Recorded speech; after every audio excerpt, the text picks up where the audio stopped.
Seorang kurir narkotika jenis sabu-sabu terpaksa harus berlebaran di dalam sel tahanan Polrestabes Palembang. Pasalnya pria berinisial FS ditangkap anggota Saren Narkoba Polrestabes Palembang.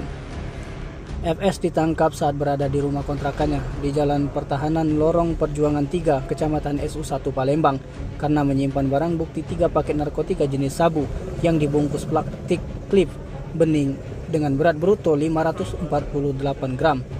Kapolrestabes Palembang Kombes Pol Haryo Sugiharto didampingi Kasat Narkoba AKBP Mario Ivandri mengatakan bahwa pelaku ditangkap saat sedang duduk di rumah kontrakannya. Tertangkapnya pelaku menurut Kapolrestabes Palembang berkat informasi dari masyarakat yang didapatkan anggota Sares Narkoba Polrestabes Palembang sehingga anggota bergerak cepat hingga berhasil menangkap pelaku.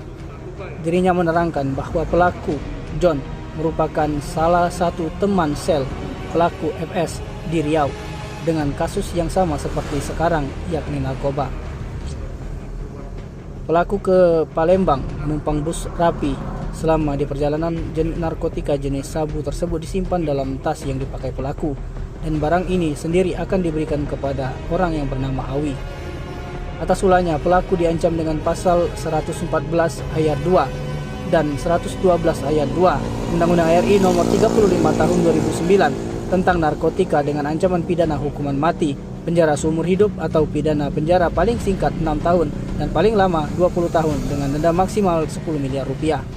Sementara itu pelaku FS mengakui perbuatannya yang berdalih mendapatkan upah 1 kali antar sebesar 3 juta rupiah. Tim Liputan Sumsel Audio TV melaporkan.